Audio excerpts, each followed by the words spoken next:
பேசுகிறவர்கள் என்ன பேசுகிறார்கள் என்பதை உணர்ந்து அதற்கு எதிரொலிக்கின்ற மக்கள் நிரம்பிய பகுதி இந்த பகுதி என்பதை நான் அறிவேன். எனவே இது போன்ற இடங்களில் உரையாற்றுவது எங்களுக்கெல்லாம் உற்சாகம் தரக்கூடியது, ஊக்கம் தரக்கூடியது. இன்னும் சில நாட்களில் தமிழ்நாடு சட்டப்பேரவைக்கான பொது தேர்தல் நடைபெற இருக்கின்றது. நான் விரும்புகிறேன், வாழ்த்துகிறேன். 4வது முறையாகவும் இந்த தொகுதியில் தம்பி ராஜா அவர்கள் தலைவர் அவர்கள் நிறுத்த வேண்டும், அவர் வெற்றி பெற வேண்டும், மீண்டும் அமைச்சராக வேண்டும் என்று நான் விழைகிறேன், வாழ்த்துகிறேன். காரணம், அவர் நாம் வளர்த்த பிள்ளை என்பது மட்டுமல்ல.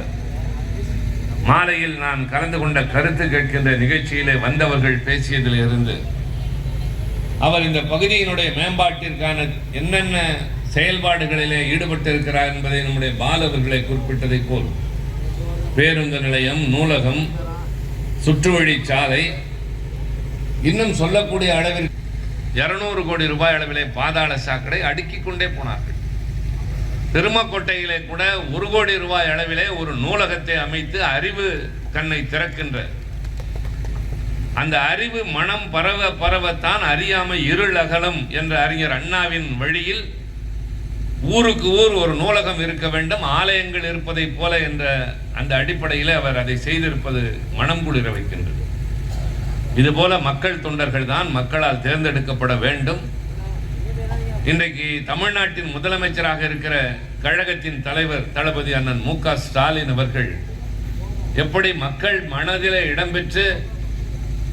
இடம்பெறுவதற்கான காரணமாக அவருடைய செயல்பாடுகள் அமைந்திருக்கிறதோ அதை போல ராஜாவும் ஈடுபட்டிருக்கிறார் என்பதை நான் குறிப்பிட வேண்டும்.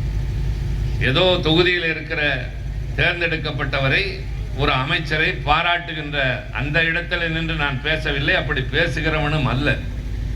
மனப்பூர்வமாக உணர்கிறோம். இப்படி எல்லோரும் எல்லா இடங்களிலும் இருக்குமேனால் தமிழ்நாடு இன்று உயர்வது போல இன்னும் மேலும் மேலும் உயர்ந்து கொண்டே போகும் என்ற அந்த நம்பிக்கை, அந்த நம்பிக்கையை நீங்கள் எல்லாம் உறுதுணையாக ஆதரவாக இருந்து பாதுகாப்பீர்கள் என்ற எதிர்பார்ப்பு. அதனால்தான் என்னை மன்னார்குடியிலோ நீடாலமங்கலத்திலோ வடுவூரில் பேச வைக்காமல் திருமாக்கோட்டைக்கு அவர் அழைத்து வந்ததே நான் உங்களை சந்திக்க வேண்டும், நீங்கள் எங்களை போன்றவரை கேட்க வேண்டும் என்பதற்காக.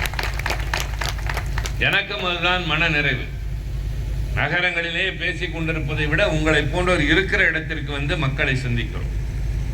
மாலையில் சந்தித்த கூட்டத்தில் பல்வேறு பிரதிநிதிகள் வந்திருந்தார். வணிகர் அமைப்புகளை சார்ந்தவர்கள், பொறியாளர் அமைப்பு, விவசாயிகள் சங்கம் என்று பல பேர் வந்திருந்தார்கள். அங்கே பேசிய விதம் வேறு. ஆனால் இது பொதுக்கூட்டம். துண்டு பிரசுரங்கள் அச்சடித்திருக்கிறார்கள், சுவரொட்டிகள், இதுபோல விளம்பர பதாகைகள் எல்லா இடங்களிலும். திராவிட முன்னேற்ற கழகத்தினுடைய பிரச்சார கூட்டம் நடைபெறுகிறது. எல்லோரும் வாருங்கள் என்று அழைக்கிறோம். எல்லோரும் என்றால் இதற்கு திராவிட முன்னேற்ற கழகத்தை சார்ந்தவர்கள் மட்டுமல்ல, அதன் ஆதரவாளர்கள் மட்டுமல்ல, நடுநிலையாளர்களே வாருங்கள். மாற்று கட்சியில் இருக்கிற மாறுபாடான எண்ணம் கொண்டவர்களே வாருங்கள். அரசியலில் என்ன முடிவு தேர்தலில் எடுக்கலாம் என்று இன்னமும் யோசித்துக் கொண்டிருக்கிற பெரியவர்களே வாருங்கள். அரசியல் எங்களுக்கு விருப்பமில்லை என்று சொல்லக்கூடியவர்களும் கேளுங்கள். இந்த கூட்டத்திற்கு நீங்கள் வந்து ஏன் எங்கள் ஆட்சியை தொடர்வதற்கு நீங்கள் உத்தரவிட வேண்டும் என்பதற்கான காரணத்தை சொல்கிறோம். உங்கள் ஆதரவை பின்னர் நீங்கள் பரிசீலித்து தாருங்கள் என்று கேட்பதற்காகத்தான் பொதுக்கூட்டம். ஒரு பொதுக்கூட்டத்தினுடைய நோக்கம் அதுதான். இது நாங்கள் மட்டும் செய்வது அல்ல. நாளை அதிமுக வந்து கூட்டம் நடத்தும், பாரதிய ஜனதா கட்சி கடத்தும், இன்னொரு கட்சியும் பேசுவார்கள். எல்லாவற்றையும் கேளுங்கள். யார் சரியானவர்கள் என்பதை தீர்மானிக்க வேண்டிய கடமை உங்களுக்கு இருக்கின்றது. ஆக யாரும் ரகசியமாக வாக்குகளை பெறவும் முடியாது, யாரும் நிர்பந்திக்கவும் முடியாது, வற்புறுத்தவும் முடியாது. மக்களிடம் வர வேண்டும், விளக்கம் சொல்ல வேண்டும். ஒரு உயரமான மேடையில் நான் இருக்கிறேன், உங்களுக்கு தெரிய வேண்டும் என்பதற்காக. அதனால் நாங்கள் உயர்ந்தவர்கள் என்பதல்ல, உயரமான இடத்தில் மட்டும்தான் நிற்கிறோம். நாங்கள் உங்களிலே ஒருவன் என்பதை எந்நாளும் மறந்ததில்லை. ஜனநாயகத்தினுடைய கோட்பாடு அதுதான். எப்படிப்பட்டவர்களும் கடைசியாக மக்களிடம் வந்து நின்றாக வேண்டும். அதை முதலில் மக்களாகிய நீங்கள் உணர்ந்திட வேண்டும் என்பதுதான் என் விருப்பம். மற்ற செய்திகளுக்கு நான் பின்னால் வருகிறேன். குறிப்பாக இளைய தலைமுறையை சார்ந்தவர்கள், எப்படி நம்முடைய அமைச்சர் அவர்கள் வெல்லும் தமிழ் பெண்கள் வீடு வீடாக சென்று பிரச்சாரம் செய்ய வேண்டும் என்றாரோ அதே போல இளைஞர்களும் அதை செய்ய வேண்டும். நாடு எப்படி இருந்தது, நம் வாழ்க்கை முன்னால் எப்படி இருந்தது, இப்போது எப்படி மாறி இருக்கிறது, அதற்கான காரணம் என்ன, அதற்கு காரணமானவர்கள் யார், உழைத்தவர்கள் யார், பாடுபட்டவர்கள் யார், அதற்கு வழிவகுத்த கொள்கைகள் என்ன என்பதை விளக்குகிற போதுதான் மக்களுக்கு எல்லாம் புரியும். நான் மாநிலங்களவையில் அந்த அவையை நடத்துகின்ற துணைத் தலைவர்களின் வரிசையிலே நானும் இருக்கிறேன்.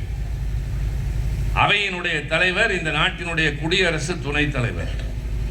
அவர் இல்லாத நேரத்தில் அவையை நடத்துகிறவர்களில் ஒருவராக திருச்சி சிவா திராவிட முன்னேற்ற கழகத்தை சார்ந்தவனும் இருக்கிறேன்.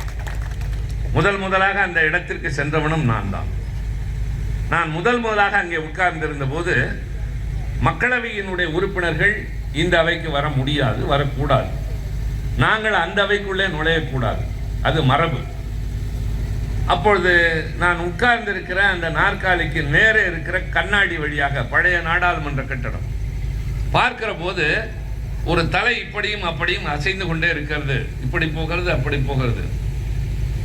நான் அங்கிருந்து கவனம் சிதறாமல் மற்றவர்களையும் கவனித்துக் கொண்டு பார்த்தபோது என் அண்ணன் TR பாலு அங்கே நின்று கொண்டிருந்தார். ஒருவேளை நம்மை வேறு காரணத்திற்காக தேடி வந்திருக்கிறாரோ என்று எண்ணி என்னுடைய பொறுப்பு நேரம் முடிந்ததற்கு பின்னால் மைய மண்டபத்திற்கு சென்றேன். என் கையை பிடித்து அருகே உட்கார வைத்து ரொம்ப நேரம் இறுக்கமாக பிடித்து கொண்டு சொன்னார், தம்பி, நம்முடைய அப்பன் பாட்டன் எல்லாம் வயல்காட்டிலே மாடு மேய்த்து கொண்டிருந்தார்கள், ஏற்பிடித்து உழுது கொண்டிருந்தார்கள். நாடாளுமன்றத்திற்கு உறுப்பினராக வருவதே ரொம்ப பெரிது, அதிலும் மாநிலங்களவையிலே அந்த அவையை நடத்துகிற இடத்தில் உட்கார்ந்திருந்தாயே, இதெல்லாம் யாருக்கடா கிடைக்கும், நான் பார்த்து பூரித்து போனேன் என்று சொன்னார்.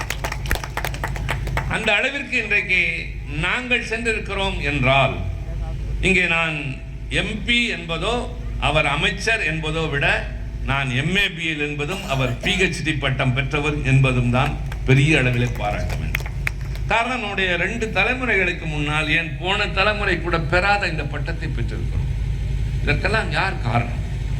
நமக்கெல்லாம் கல்வி கிடையாது, கல்வியின் காரணமாக கிடைக்கிற உயர்வு கிடையாது, அந்த வேலை வாய்ப்புகள் கிடையாது. இந்த வேலையை செய்தவன் இதை மட்டுமே செய்து கொண்டிருக்க வேண்டும் என்று இருந்ததை தகர்த்தெறிந்த இயக்கம் திராவிட பேர் இயக்கம்.